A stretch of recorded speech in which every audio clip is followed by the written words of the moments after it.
London. My name is Ria Bourne. I'm the Assistant Director here at SU London. We're delighted you're considering coming to study with us.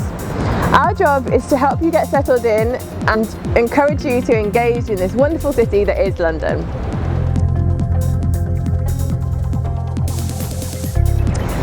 We've asked a few of our staff members here at SU London to give you some of their best advice and tips on the wonderful city that is London.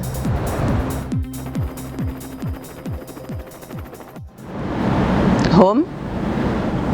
Green. Vibrant. It's solid and sensible. That's 2 words, I'm sorry. It's a vibrant city. Vast.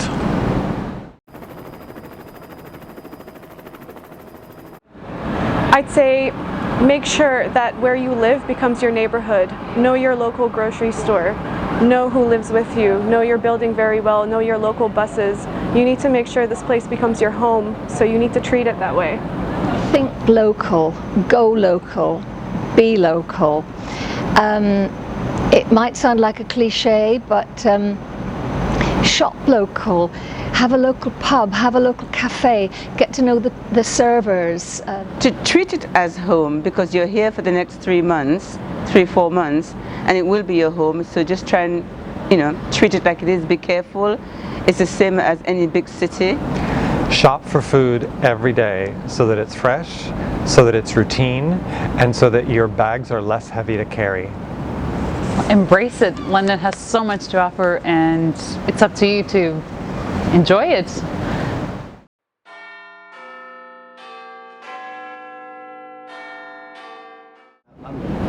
I love the parks, and for me particularly it's Greenwich Park. It's full of artists, it's full of drama, it's full of musicians. There are exhibitions popping up all over the place. It has lovely gardens.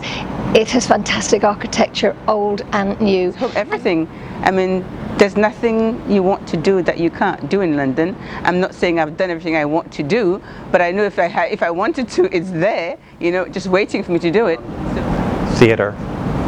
I'd say everything. I think London has it all. It's so diverse. You always have things to do, and you'll never be bored.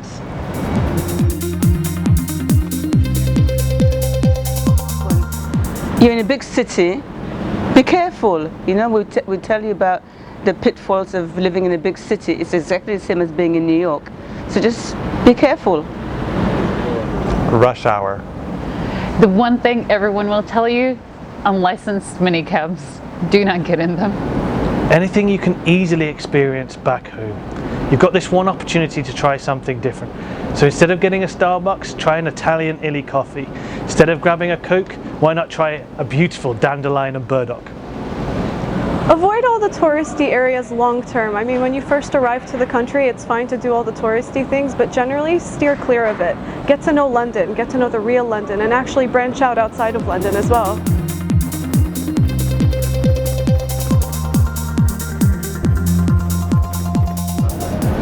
You're rarely 5 minutes away from a great independent coffee shop.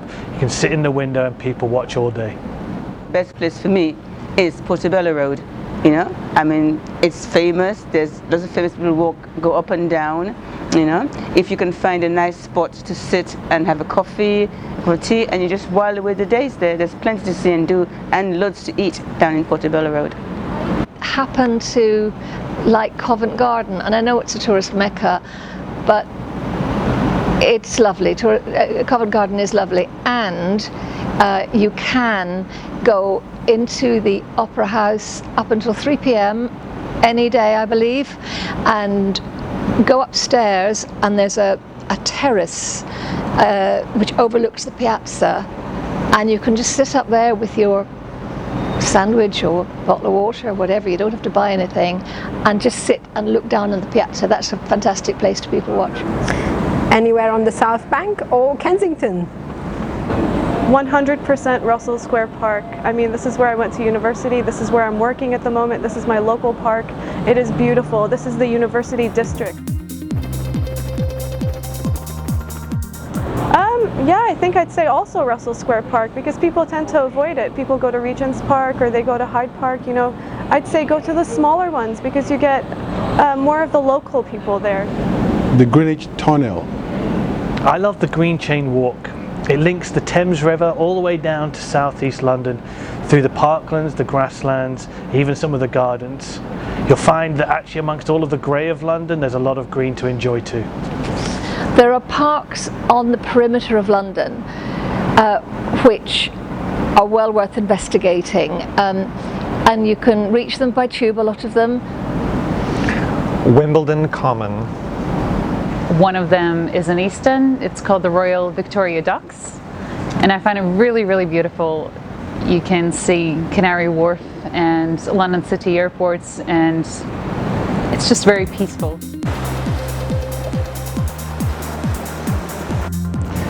The proportion of the United Kingdom that's actually built upon is less than 3%. So that means we've got a lot of green in our country. So all you need to do is just take a train ride out of London for even less than half an hour and you'll find yourself amongst a beautiful countryside. For me, one particular spot you might want to try is Matlock up in the Peak District. I'd say go to Belfast. I say that because I'm from Northern Ireland, because students who go there like the experience. It is very different. If you don't go anywhere, you should try and go to the Cartoon Museum. I'd definitely suggest to go to southwest England. It's beautiful, beautiful beaches. Only a couple of our SU London staff were actually born and raised here in London. So for those that weren't, we asked them for some of their first impressions of what it was like to arrive in London.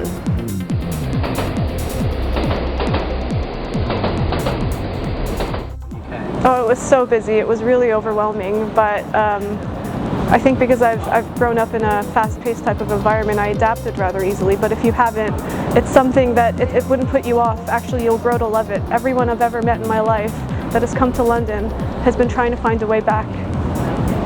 Too cold.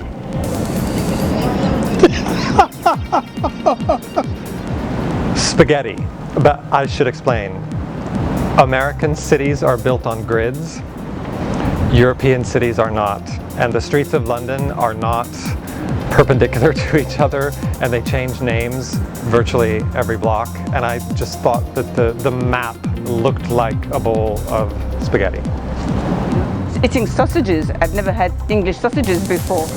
I arrived in London in 2003, literally without a penny to my name. I had to sneak on the train and sleep on friends' sofas.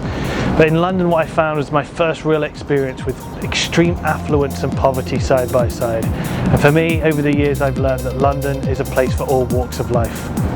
It's not a city to be afraid of, even though that honestly was my first impression when I was about 18 years old. I thought, oh goodness me, I can't cope in a place like this. But it's actually a very friendly place and a very accepting place. So there we have it, a few thoughts from our SU London staff, but they've barely scratched the surface of what it really means to live in London. We'd love to hear from you, so feel free to drop us a line or come into the office when you get here. We'd be more than happy to help.